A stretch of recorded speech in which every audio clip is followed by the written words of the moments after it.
Hello friends, मैं पवन Kumar Sen daffodil के इस ऑनलाइन प्लेटफॉर्म पर एक बार फिर से आपका स्वागत करता हूं। आप हमारे YouTube channel daffodil coaching classes पर जो लगातार बने हुए हैं उसके लिए आप सबका धन्यवाद। तो लास्ट टाइम हम रक्त परिसंचरण में रक्त के भाग या परिसंचरण तंत्र के भाग पढ़ रहे थे, तो उसमें हमने सबसे पहले रक्त पढ़ा था, फिर हम हृदय पढ़ेंगे और फिर हम क्या पढ़ेंगे, रक्त वाहिनियां पढ़ेंगे। ठीक है, तो हमने सबसे पहले रक्त का संगठन था ना, वो पूरी तरह से कंप्लीट कर लिया है। अक्सर यहाँ पर दो टॉपिक लगते हैं, एक तो लगता है रक्त परिसंचरण तंत्र अलग से लगता है जिसमें रक्त से संबंधित अंगों का अध्ययन किया जाता है, और एक सीधा टॉपिक रक्त और लगता है, सभी प्रतियोगी परीक्षाओं में रक्त लगता है, जिसे हम पूरा कंप्लीट कर चुके हैं। अब इसका अंतिम पड़ाव है, वो है रक्त का वर्गीकरण। क्या है? रक्त का वर्गीकरण। तो आज हम रक्त समूहों का वर्गीकरण या रक्त का वर्गीकरण है उसके बारे में अध्ययन करेंगे। ठीक है, तो रक्त समूह है। और देखिए, रक्त का वर्गीकरण। रक्त का वर्गीकरण किसने किया था? कार्ल लैंडस्टीनर ने किया था। रक्त का वर्गीकरण किसने किया था? कार्ल लैंडस्टीनर ने किया था। कार्ल लैंडस्टीनर ने किया था। समझ गए ना? कार्ल लैंडस्टीनर ने किया था। ठीक है, अब सबसे पहले रक्त समूह है ना, वो किसने बनाए थे? कार्ल लैंडस्टीनर ने बनाए थे। इसलिए कार्ल लैंडस्टीनर को क्या बोलते हैं? वर्गीकरण का जनक बोलते हैं। रक्त के वर्गीकरण का जनक। रक्त के वर्गीकरण का जनक।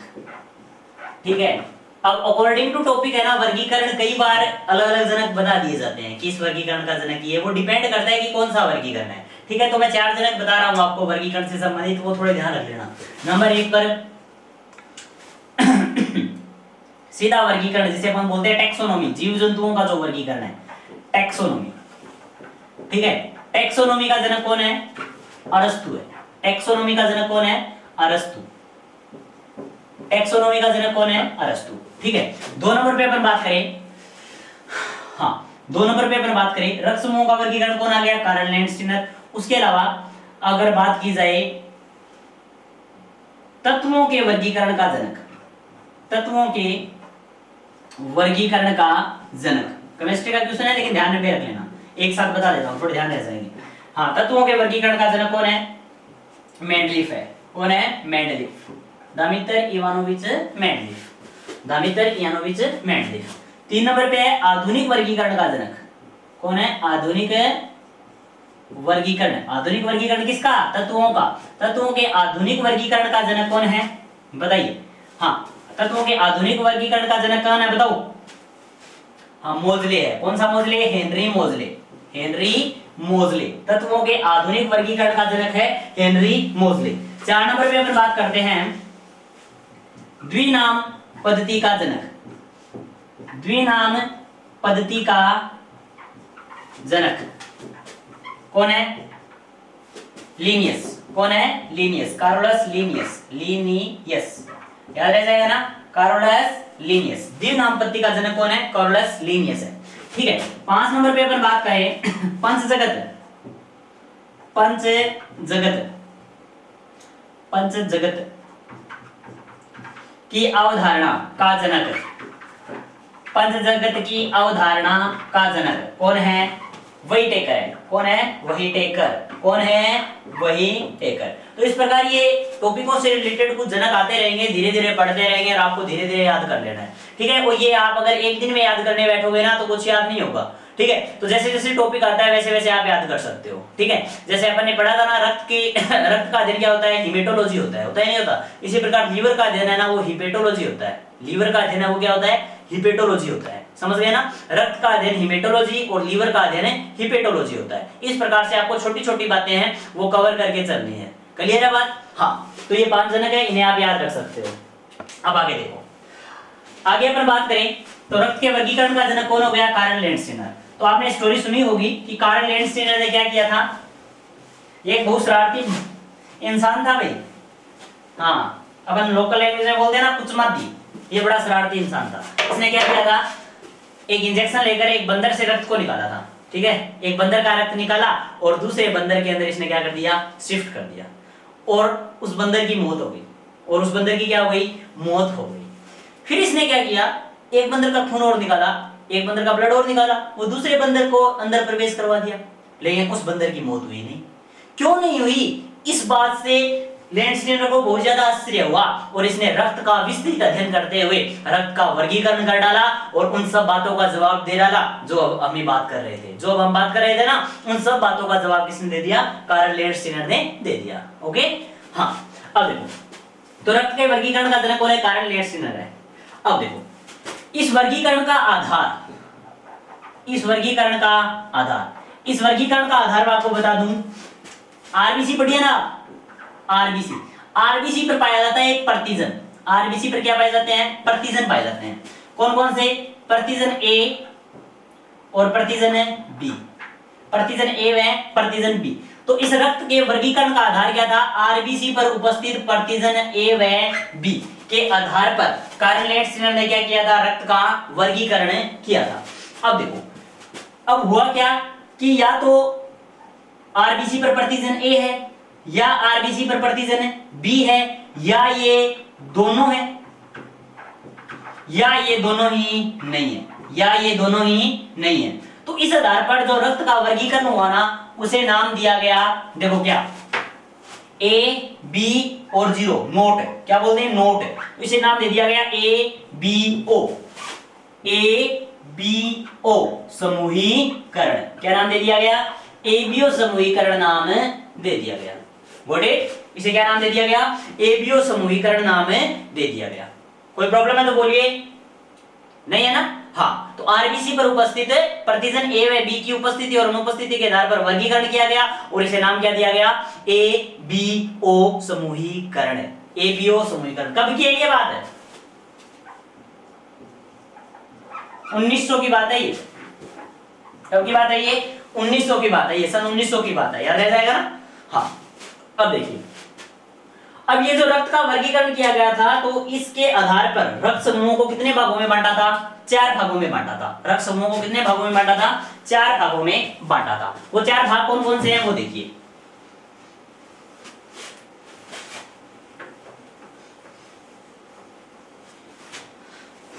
ये 4 भाग देखो, तो रक्त को कितने भागों में बांटा था? 4 भागों में या 4 वर्गों में बांटा था। ठीक है, वो 4 वर्ग कौन कौन से थे वो देखो। 4 वर्ग कौन कौन से थे वो देखो। सबसे पहले मैं बात कर लेता हूं सीरियल नंबर, फिर मैं बात कर लेता हूं रक्त समूह, ठीक है, फिर मैं बात कर लेता हूं उपस्थित प्रतिजन, और फिर मैं बात कर लेता हूं उपस्थित प्रतिरक्षी। ठीक है।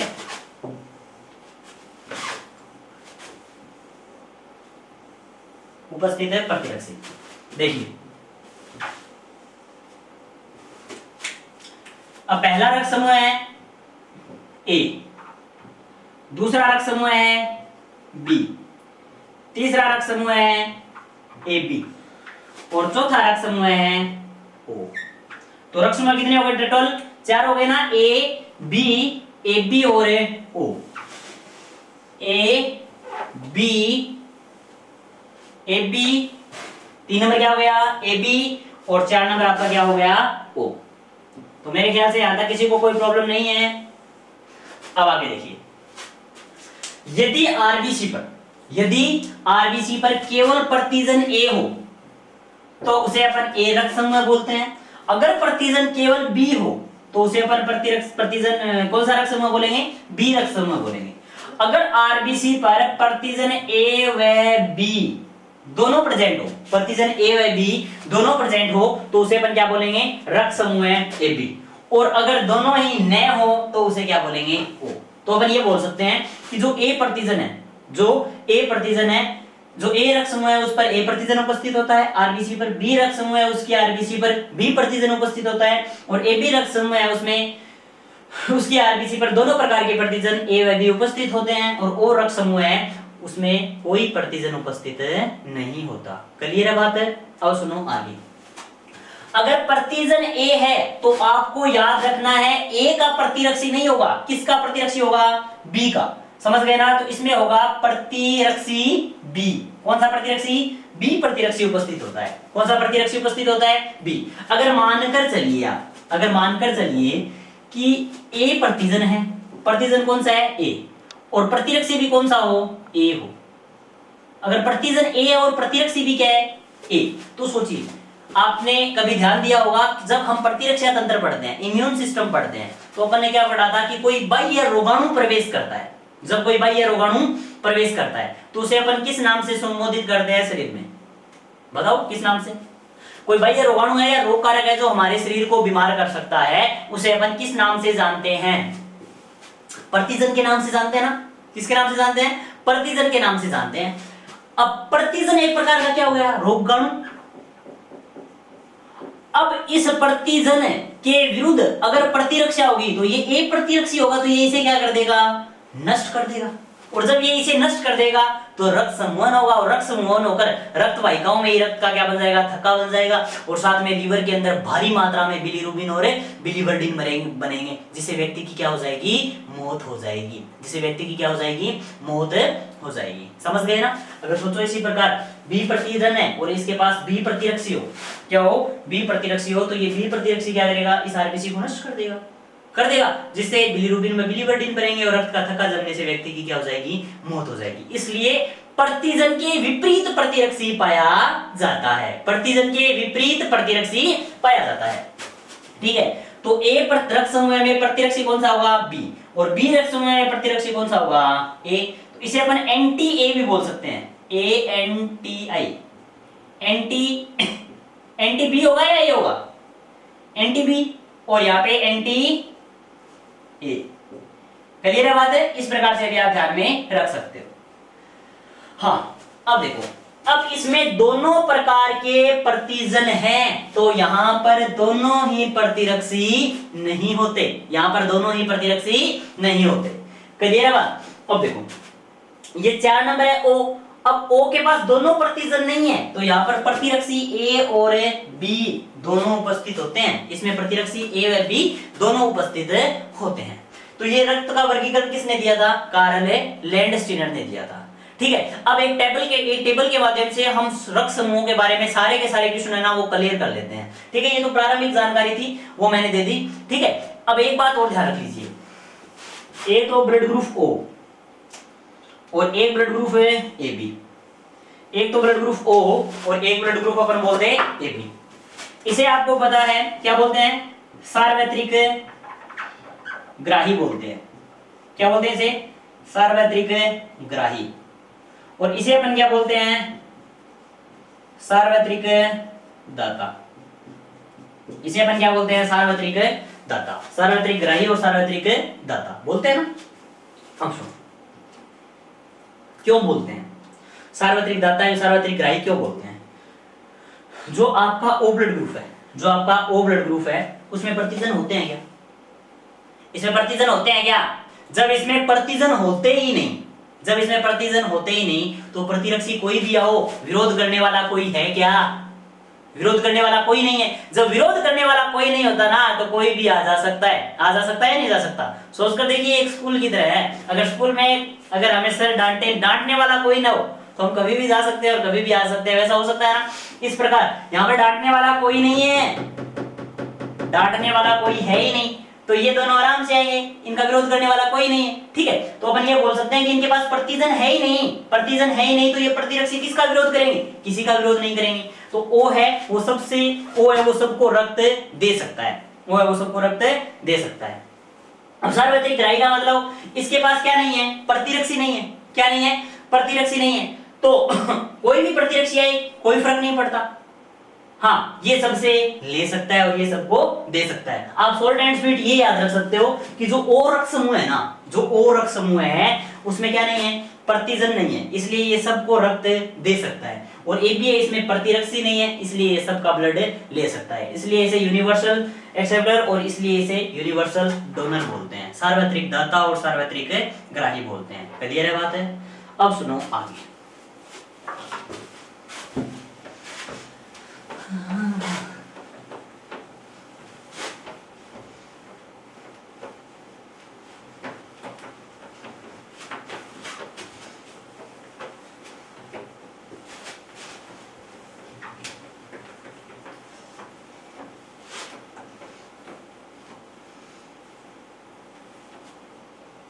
अब देखो, अब रक्त समूहों का निर्धारण, रक्त समूहों का निर्धारण।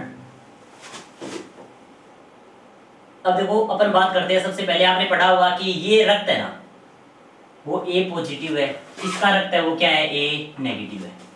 ठीक है, इसी प्रकार बी ब्लड टाइप ग्रुप है तो ये बी पॉजिटिव है और ये क्या है, बी नेगेटिव है। इसी प्रकार ये ए बी क्या है, पॉजिटिव है और ये क्या है, बी नेगेटिव है। इसी प्रकार अपन बोल देते हैं कि ये ओ पॉजिटिव है और ये ओ नेगेटिव है। इस ओ पॉजिटिव और ओ नेगेटिव की क्या कहानी है वो सुनिए, इस ओ पॉजिटिव और ओ नेगेटिव की क्या कहानी है वो सुनिए। ठीक है, तो एक आरबीसी पर एक अन्य कारक और उपस्थित होता है, आरबीसी पर एक अन्य प्रतिजन, आरबीसी पर एक अन्य प्रतिजन और उपस्थित होता है। ठीक है, ए व बी प्रतिजन के अलावा एक अन्य प्रतिजन और उपस्थित होता है जिसका नाम होता है आरएच फैक्टर। जिसका क्या नाम होता है, आरएच फैक्टर, आरएच कारक, आरएच प्रतिरक्षी, एक आरएच प्रतिजन, सॉरी क्या उपस्थित होता है, आरएच प्रतिजन उपस्थित होता है। तो इस आरएच प्रतिजन की उपस्थिति और अनुपस्थिति के आधार पर हम रक्त समूहों को पुनः दो भागों में बांटते हैं। अगर आरएच कारक प्रेजेंट है उसे तो अपन पॉजिटिव बोलेंगे, अगर आरएच कारक एब्सेंट है तो उसे अपन नेगेटिव बोलेंगे। तो देखिए, अब ये ए पॉजिटिव है ना, अब ये ए पॉजिटिव है तो इसका मतलब इसमें आरएच कारक है, मैं लिख देता हूं यहां पे आरएच। ठीक है, तो इसमें आरएच कारक क्या है, प्रेजेंट है और इसमें क्या है, एब्सेंट है। इसमें क्या है, बी पॉजिटिव है तो प्रेजेंट है और इसमें क्या है, एब्सेंट है। ए बी पॉजिटिव है इसका मतलब आरएच कारक है वो प्रेजेंट है और ए बी नेगेटिव है इसका मतलब आरएच कारक है एब्सेंट है। ओ पॉजिटिव है इसका मतलब आरएच कारक प्रेजेंट है और ओ नेगेटिव है इसका मतलब आरएच कारक है एब्सेंट है।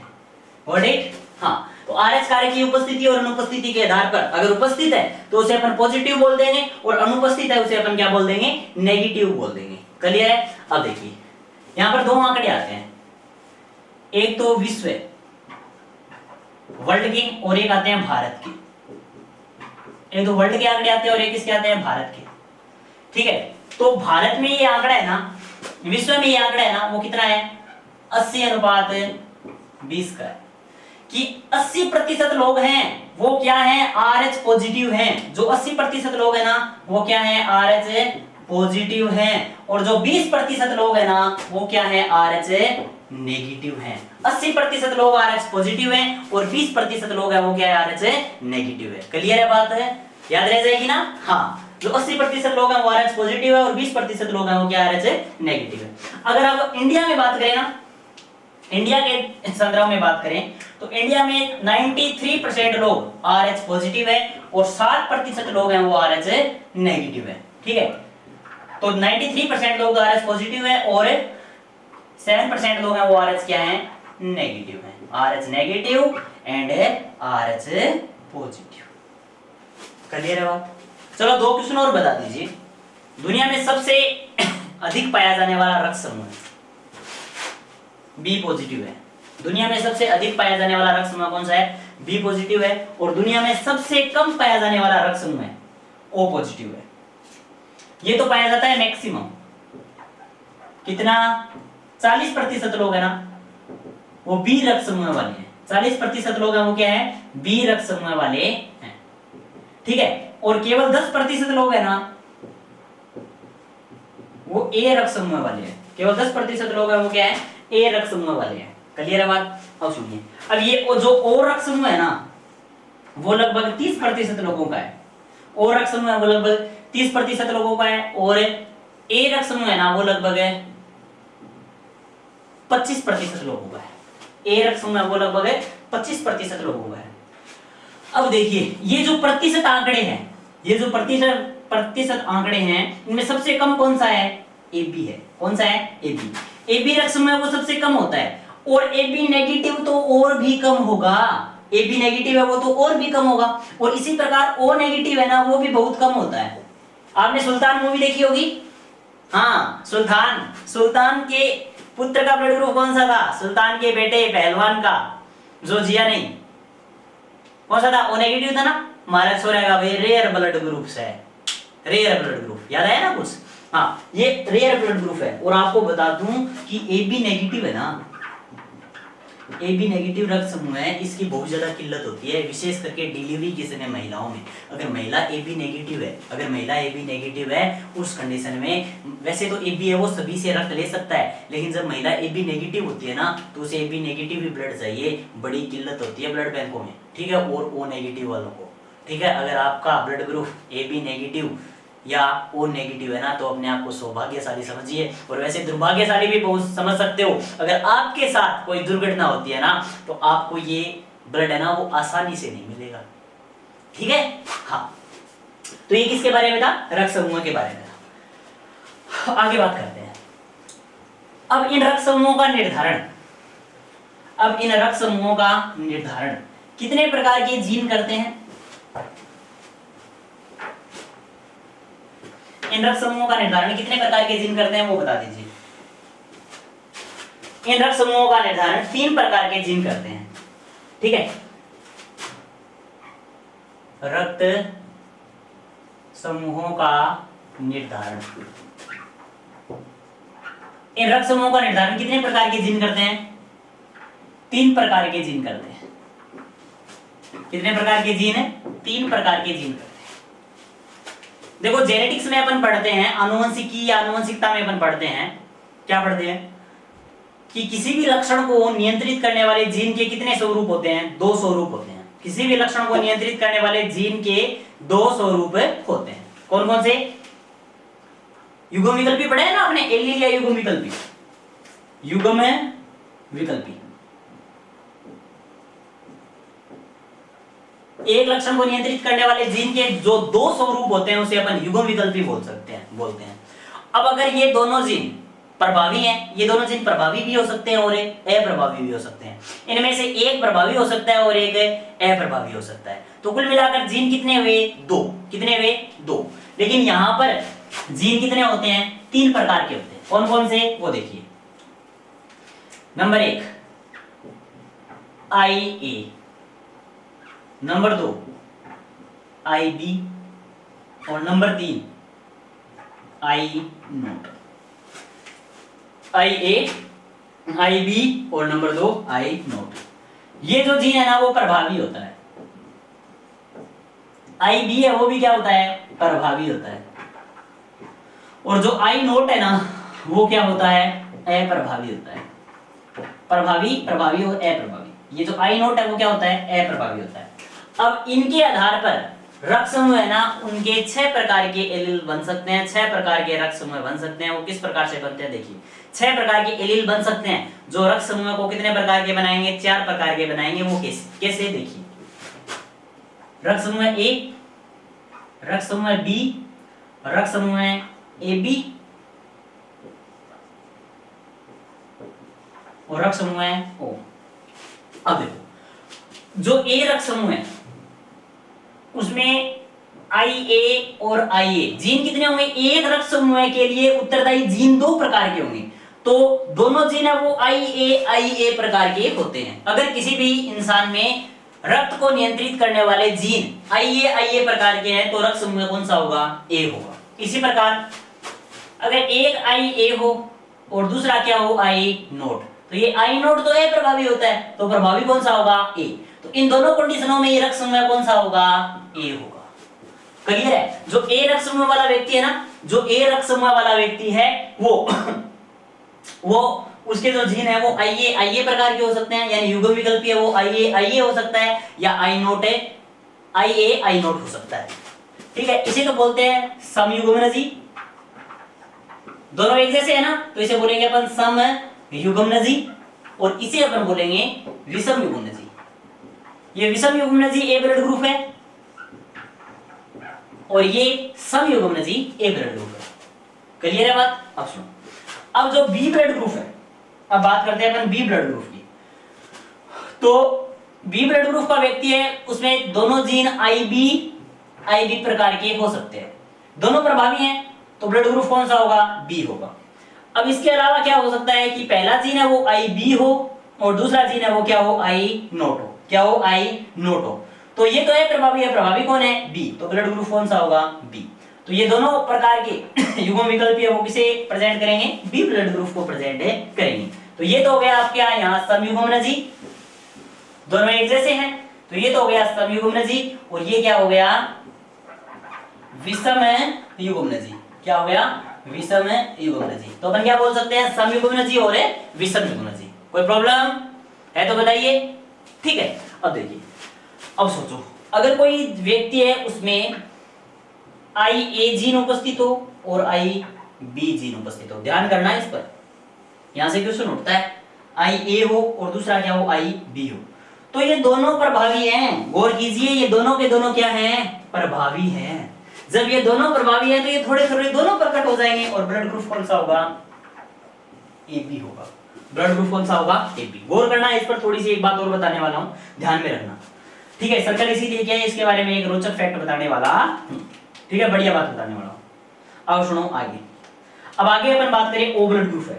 जो ओ ब्लड ग्रुप है उसमें दोनों अप्रभावी जीन होते हैं, आई नोट और आई नोट। ठीक है, तो ब्लड ग्रुप कौन सा होगा, ओ। यानी ना तो ये जीन उपस्थित है जो अप्रभावी है ना, तो आई नोट और आई नोट। ठीक है, तो ब्लड ग्रुप कौन सा होगा, ओ होगा। ब्लड ग्रुप कौन सा होगा, ओ होगा। क्लियर है बात। अब देखो आगे, तो कुल मिला के रक्त समूह को निर्धारित करने के लिए कितने प्रकार के युग्म विकल्पी कार्य कर रहे हैं, 1 2 3 4 5 6 प्रकार के युग्म विकल्पी मिलकर, 6 प्रकार के युग्म विकल्पी मिलकर कुल रक्त समूहों का निर्धारण करते हैं। अब देखो, अब मैंने आपको बताया कि जो ए बी है, जो ए बी रक्त समूह है, वो आपको याद रखना है मेंडल के नियमों का अपवाद है। मेंडल के नियमों का अपवाद याद रखना है भाई, ये मेंडल के नियमों का क्या है, अपवाद है। समझ रहे हो ना बात को, मेंडल के नियमों का अपवाद मतलब क्या है इससे। देखो, मेंडल ने क्या कहा था, एक लक्षण को नियंत्रित करने वाले जीन कितने होते हैं, 2 होते हैं।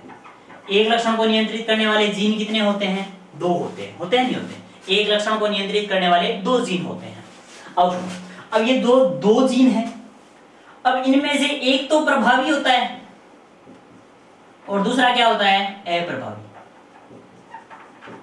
दूसरा क्या होता है, अप्रभावी। लेकिन 2 अलग अलग प्रकार के जीन होते हुए भी, आई ए और आई बी, तो इनमें से एक प्रभावी होना चाहिए था और एक अप्रभावी होना चाहिए था। लेकिन ये दोनों के दोनों प्रभावी हैं, ये दोनों के दोनों साथ क्या हो रहे हैं, प्रभावी हो रहे हैं, जिसे अपन क्या बोलते हैं, सह प्रभाविता बोलते हैं। क्या बोलते हैं, साथ प्रभावित होने वाले, प्रभावी होने वाले, सॉरी, साथ प्रभावी होने वाले, यानी सह प्रभाविता।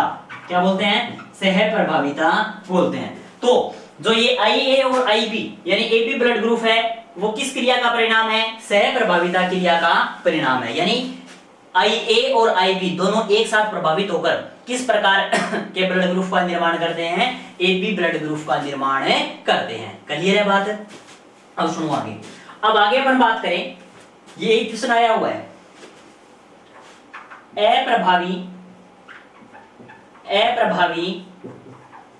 जीन प्रक्रिया। गौर करना, अप्रभावी जीन प्रक्रिया, अप्रभावी जीन प्रक्रिया का परिणाम, अप्रभावी जीन प्रक्रिया का परिणाम कौन सा रक्त समूह है, अप्रभावी जीन प्रक्रिया का परिणाम कौन सा रक्त समूह है। तो आपको आंसर क्या देना है, ओ, क्योंकि इसमें दोनों के दोनों जीन क्या होते हैं, अप्रभावी होते हैं। दोनों के दोनों जीन क्या होते हैं, अप्रभावी होते हैं। क्लियर है बात। अब सुनो आगे। अब आगे अपन बात करें, अब अक्सर ये पूछ लिया जाता है कि क्यों सर, एक बात बताइए कि ब्लड ग्रुप ए वाला व्यक्ति है, वो ब्लड ग्रुप बी वाले व्यक्ति को ब्लड डोनेट क्यों नहीं कर सकता। बोलते हैं ना ये बात कि ब्लड ग्रुप ए वाला व्यक्ति है, वो ब्लड ग्रुप बी वाले व्यक्ति को ब्लड डोनेट क्यों नहीं कर सकता। ठीक है, तो वो देखिए क्यों नहीं कर सकता।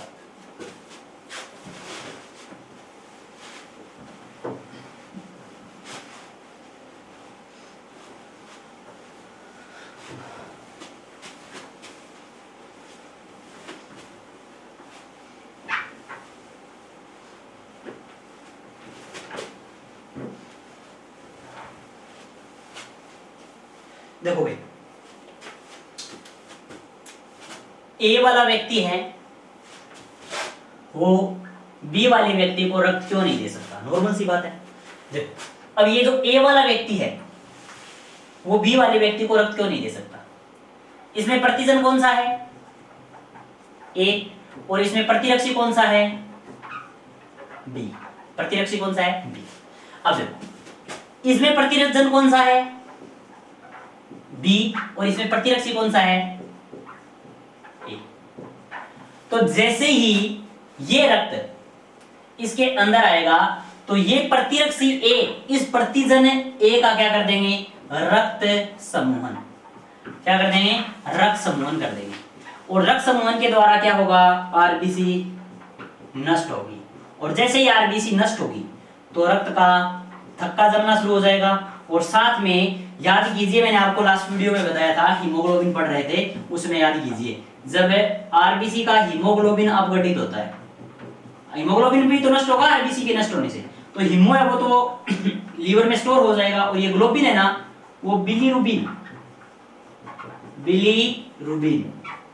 व बिलीवर्डिन जो पित्त वर्णक होते हैं, जो क्या होते हैं? एक प्रकार के पित्त वर्णक। ठीक है, बिलीरुबिन व बिलीवर्डिन नामक पित्त वर्णक होते हैं, जो एक प्रकार के अपशिष्ट एवं हानिकारक पदार्थ हैं। ठीक है, अपशिष्ट एवं हानिकारक पदार्थ है। इनके अधिक मात्रा में शरीर के अंदर एकत्रित होने से व्यक्ति की क्या हो जाएगी? मौत हो जाएगी। क्लियर है बात है? इसीलिए ना तो ए वाला बी को दे सकता और ना बी वाला ए को दे सकता। क्लियर है बात? हाँ, ओ वाला और ए बी वाला मैंने आपको बता दिया, क्रमशः सार्वय दाता और सार्वय ग्राही है, जिसका कारण मैं आपको बता चुका हूँ। ठीक है, अब रक्त समूह के निर्धारण में एक महत्वपूर्ण कारक और होता है, मैंने आपको बताया था, पॉजिटिव और नेगेटिव। किसके आधार पर? आरएच कारक के आधार पर। तो अब हम थोड़ा सा किसके बारे में जानेंगे? आरएच कारक के बारे में जानेंगे। ठीक है, यहां तक कोई प्रॉब्लम हो तो आप लोग पूछ सकते हो। ठीक है, आरएच कारक।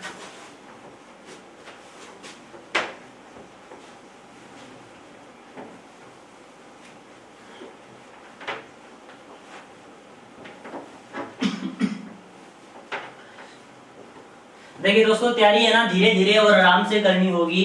अगर आप एक दिन में अल्बर्ट आइंस्टीन बनना चाहते हो तो नहीं हो पाएगा। ठीक है, धीरे धीरे पढ़िए, आपके पास इंपॉर्टेंट बुक्स होंगी। ठीक है, कोई भी आप बुक ले सकते हो, विशेष करके एनसीईआरटी। ठीक है, 6ठी 7वीं 8वीं 9वीं 10वीं और 11वीं 12वीं की एनसीईआरटी अगर कोई व्यक्ति पढ़ लेना तो वह ये सवाल एस तक को फाइट कर सकता है। तो अपन ने तो पढ़ी है, हाँ, और रीड वालों ने तो बीएससी तक पढ़ी है, वो तो किसी को कुछ नहीं निकाल कर देने वाले, सारे के सारे अध्यापक है।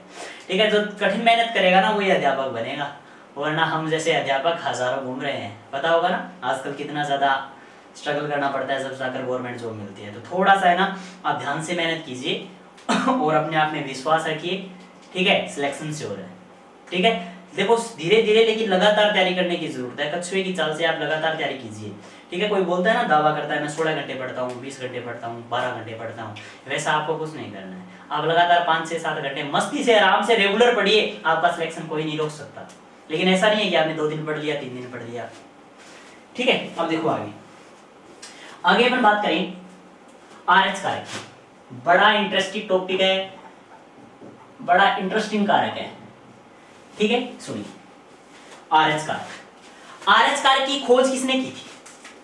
आरएच कारक की खोज किसने की थी? खोज की थी Karl Landsteiner. Karl Landsteiner.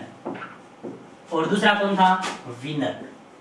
Karl Landsteiner और विनर, 2 वैज्ञानिक थे। लैंडस्टीनर के साथ कौन था? विनर था। कार्ल लैंडस्टीनर और विनर दोनों ने मिलकर किसकी खोज की थी? आरएच कारक की खोज की थी। कब? 1940 में। कब? 1940 में। और ये खोज हुई थी एक बंदर में जिसका नाम था रिसस बंदर। क्या नाम था जिसका नाम है?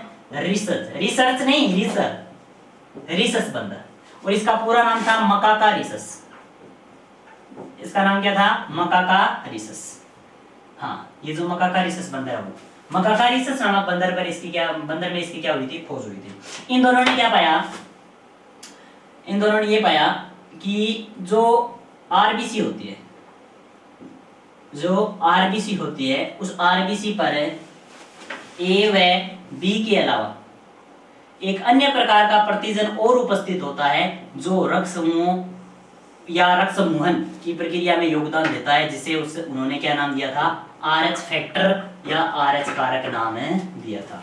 क्या नाम दिया था, आरएच कारक या आरएच फैक्टर नाम दिया था, जिसकी उपस्थिति और अनुपस्थिति के आधार पर आज हम ब्लड ग्रुपों को पॉजिटिव और नेगेटिव बोलते हैं। ठीक है, मैंने बताया था आपको दुनिया के 80% लोग हैं वो आरएच नेगेटिव है और 20% आरएच पॉजिटिव है और 20% लोग हैं वो आरएच नेगेटिव है। माफ करना भाई, ठीक है, हाँ हो जाता है कभी कभी। हाँ, दुनिया का 80% लोग हैं वो तो आरएच पॉजिटिव है और 20% लोग हैं वो आरएच नेगेटिव है। इसी प्रकार इंडिया में ना वो 93% लोग, 93% लोग आरएच पॉजिटिव है और 60% लोग हैं वो आरएच नेगेटिव है।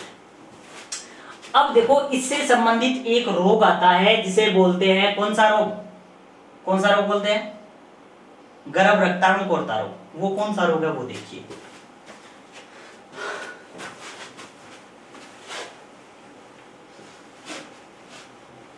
गर्भ रक्ताणु कोरता रोग। देखो, गर्भ रक्ताणु कोरता, गर्भ, ध्यान से समझना, यहां से क्वेश्चन उठता है भी, रक्ताणु कोरता, इसे अपन बोलते हैं इरिथ्रोब्लास्टोसिस, इरिथ्रोब्लास्टोसिस, गर्भ रक्ताणु कोरता। यहाँ दूसरा नाम क्या है इसका, इरिथ्रोब्लास्टोसिस। देखिए इसमें क्या होता है, यहां पर वो कीजिए इरिथ्रो, इरिथ्रो का मतलब आरबीसी नहीं होता क्या, आरबीसी, और ब्लास्टोसिस का मतलब ब्लास्ट, ब्लास्ट, ठीक है। तो आरबीसी में ब्लास्ट होना ही क्या कहलाता है, गर्भ रक्ताणु कोरता या इरिथ्रोब्लास्टोसिस कहलाता है। यानी इसमें आरबीसी है ना वो खत्म हो जाती है, नष्ट हो जाती है, ब्लास्ट हो जाती है, रक्त समूहन हो जाता है। क्लियर है बात, हाँ, रक्त समूहन हो जाता है। देखिए कैसे, देखो होता क्या है, जब रक्तदान किया जाता है ना, तब रक्त समूहों के साथ साथ, तब रक्त समूहों के साथ साथ आरएच कारक का मिलान भी किया जाता है। किसका मिलान किया जाता है, आरएच कारक का मिलान भी किया जाता है। क्लियर है बात, आरएच कारक का मिलान भी करते हैं। और जब आरएच कारक का मिलान करते हैं तो कई बार आरएच कारक की असंगतता के कारण आरबीसी है वो ब्लास्ट हो सकती है, आरबीसी है वो क्या हो सकती है, ब्लास्ट हो सकती है। ठीक है, तो रक्तदान के समय तो अक्सर इसका ध्यान कर लिया जाता है, लेकिन जब संतान उत्पन्न होती है, जब गर्भ धारण होता है, समझ गए ना, उस समय एक समस्या उत्पन्न होती है। वो देखिए क्या होती है, ध्यान रखना है, पुरुष है वो तो हो आरएच पॉजिटिव, पुरुष है वो क्या होना चाहिए, आरएच पॉजिटिव। अगर पुरुष है वो तो आरएच पॉजिटिव है, यानी उसका ब्लड ग्रुप है वो तो पॉजिटिव प्रकार का है, पुरुष है वो तो है आरएच पॉजिटिव, और महिला है वो क्या है, आरएच नेगेटिव। पुरुष आरएच पॉजिटिव है और महिला क्या है, आरएच नेगेटिव है। अब इन दोनों का क्या हो गया, विवाह हो गया, इन दोनों का क्या हो गया, विवाह। विवाह के बाद अगर संतान उत्पन्न हो, विवाह के बाद में अगर क्या उत्पन्न हो, संतान उत्पन्न हो, संतान उत्पन्न हो या गर्भ धारण हो, नॉर्मल सी बात करते हैं अपन, गर्भ धारण क्या हो, गर्भ धारण, गर्भ धारण होगा। जब गर्भ धारण हो और इस गर्भ में पल रहा शिशु क्या हो, आरएच पॉजिटिव हो, गर्भ में पल रहा शिशु क्या हो, आरएच पॉजिटिव। अब यदि शिशु क्या है, आरएच पॉजिटिव है, जब शिशु आरएच पॉजिटिव है तब देखो क्या होता है, शिशु आरएच पॉजिटिव है। अब जब शिशु आरएच पॉजिटिव है, शिशु आरएच पॉजिटिव है, तो जब पहली बार डिलीवरी होती है ना, जब पहली बार डिलीवरी होगी, जो पहली बार डिलीवरी होगी, तो डिलीवरी के समय क्या होगा, शिशु का आरएच पॉजिटिव रक्त माता के आरएच नेगेटिव रक्त में मिल जाएगा, माता के आरएच नेगेटिव रक्त में मिक्स हो जाएगा या मिल जाएगा।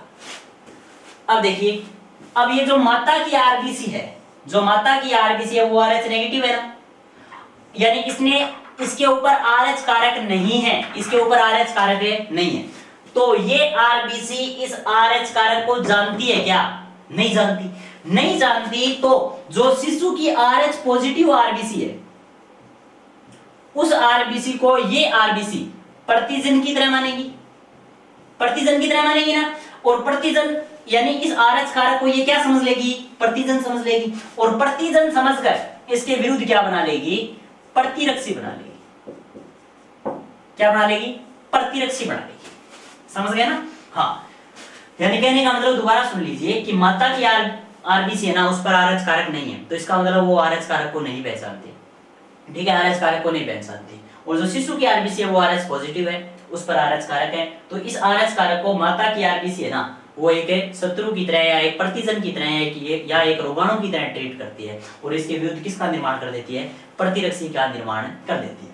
अब पहला शिशु है वो तो सामान्य रूप से पैदा हो गया, पहला शिशु है वो तो सामान्य रूप से पैदा हो गया, लेकिन जब अब दूसरा शिशु चाहिए, जब अब दूसरा शिशु चाहिए और जब दूसरी बार गर्भधारण हो तो, जब दूसरी बार गर्भधारण हो तो, जब दूसरी बार गर्भधारण होता है ना उस कंडीशन में अगर दोबारा से ये शिशु आरएच पॉजिटिव है, दोबारा से ये शिशु अगर आरएच पॉजिटिव है तो माता के शरीर में बने हुए, तो माता के शरीर में बने हुए ये आरएच प्रतिरक्षी शिशु के आरएच पॉजिटिव आरबीसी है ना उसे क्या कर देते हैं, नष्ट कर देते हैं, ठीक है। माता के शरीर में पहले से उपस्थित ये आरएच प्रतिरक्षी है ना वो क्या करेंगे, माता की जो शिशु की आरबीसी है ना उसे क्या कर देंगे, नष्ट कर देंगे।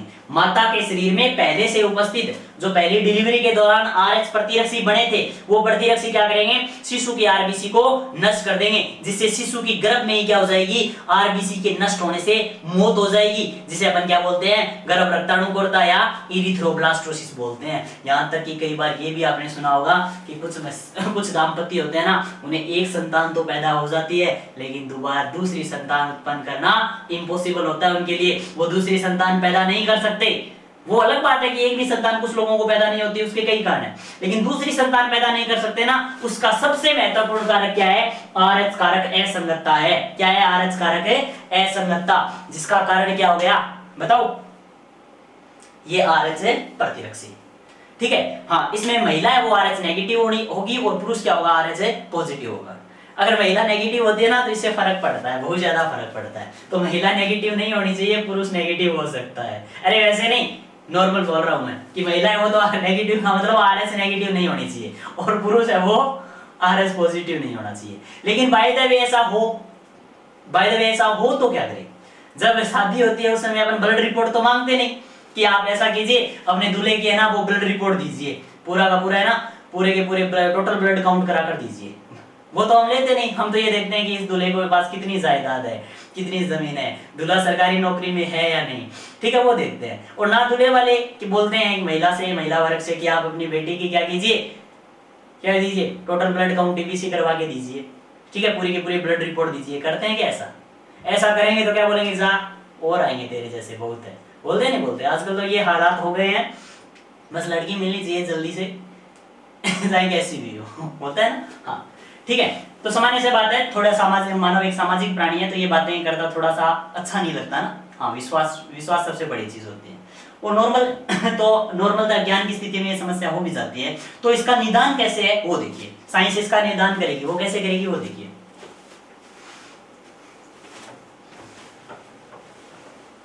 यानी आपको यहां तक ध्यान रखना है कि पहली संतान पैदा हो गई है और पता चल गया है कि माता आरएच नेगेटिव थी और शिशु था वो आरएच पॉजिटिव था, ठीक है। तो माता के शरीर में आरएच प्रतिरक्षी बन रहे हैं। अब जब माता के शरीर में आरएच प्रतिरक्षी बनेंगे वो तो एकदम स्थायी बनेंगे और उम्र भर रहेंगे या नहीं रहेंगे। तो क्यों ना हम ये करें कि बाहर से आरएच प्रतिरक्षी प्रवेश करवाकर जो शिशु की आरएच पॉजिटिव आरबीसी है उन्हें पहले से ही क्या कर दें, नष्ट कर दें। समझ में आ रहा है ना बात। देखो ये माता है, माता के शरीर में जो आरएच पॉजिटिव आरबीसी है, ठीक है, उन्हें बाहर से प्रतिरक्षी प्रवेश करवाकर क्या कर दें, नष्ट कर दें, ठीक है, नष्ट कर दें। तो ये आरएच पॉजिटिव आरबीसी है वो क्या हो जाएंगी, नष्ट हो जाएंगी, जिससे माता के शरीर में क्या नहीं बनेंगे, प्रतिरक्षी नहीं बनेंगे, जिससे माता के शरीर में क्या नहीं बनेंगे, प्रतिरक्षी नहीं बनेंगे। और जब प्रतिरक्षी नहीं बनेंगे तो दूसरी बार गर्भ धारण करने पर शिशु की जो आरएच पॉजिटिव आरबीसी है उसका विरोध करने वाला कोई कारक या कोई प्रतिरक्षी नहीं होगा। समझ गए ना, कोई प्रतिरक्षी नहीं होगा, ठीक है। तो गर्भ धारण करने में समस्या उत्पन्न नहीं होगी। तो अपन क्या बोल सकते हैं कि पहली डिलीवरी के 24 घंटे के भीतर या 72 घंटे तक चल सकता है, लेकिन सामान्यतः 24 घंटे के भीतर, ठीक है, 24 से 72 घंटे के भीतर क्या करो, 24 घंटे के भीतर माता को आरएच प्रतिरक्षियों का एक इंजेक्शन लगा दो। माता को क्या लगा दो, एक आरएच प्रतिरक्षियों का इंजेक्शन, आरएच प्रतिरक्षियों का एक इंजेक्शन लगा दो, और ये प्रतिरक्षी क्या करेंगे, शिशु की RH पॉजिटिव आरबीसी को नष्ट कर देंगे, जिससे माता के शरीर में क्या नहीं बन पाएंगे, RH प्रतिरक्षी नहीं बन पाएंगे। अब ये जो RH प्रतिरक्षी है ना, इन्हें रोहगम प्रतिरक्षी बोलते हैं। क्या बोलते हैं इन्हें, रोहगम प्रतिरक्षी, जो वास्तव में किस प्रकार के होते हैं, IgG प्रकार के प्रतिरक्षी होते हैं। किस प्रकार के होते हैं, IgG प्रकार के प्रतिरक्षी होते हैं। और ये प्रतिरक्षी माता के शरीर में परमानेंट रूप से RH प्रतिरक्षियों का निर्माण नहीं होने देते, जिससे दूसरी बार गर्भ धारण करने में समस्या उत्पन्न नहीं होती। क्लियर है बात? हाँ, ये क्या था, RH कारक के बारे में था। और कई बार क्या होता है कि अगर शिशु RH पॉजिटिव हो ना, तो रक्तदान के द्वारा शिशु का पूरा ब्लड है ना, वो बदल भी दिया जाता है, जो एक जटिल समस्या है। तो इसलिए थोड़ी सी जानकारी रखिए, और जानकारी रखते हुए क्या कीजिए, ब्लड ग्रुप का ध्यान में रखते हुए जब गर्भ धारण होता है उस कंडीशन में RH कारक का आप ध्यान रख सकते हो, जिससे आप RH कारक विसंगतता से बच सकते हो। क्लियर है बात? ठीक है, तो ये किसके बारे में था, रक्त के बारे में था। ठीक है, अगले क्लास में हम किसके बारे में जानेंगे, हृदय और रक्त परिसंचरण तंत्र और रक्त वाहिकाओं के बारे में जानेंगे। तब तक के लिए आपको थैंक यू, धन्यवाद। मिलते हैं आपसे एक ब्रेक के बाद अगले एपिसोड में। जय हिंद, जय भारत।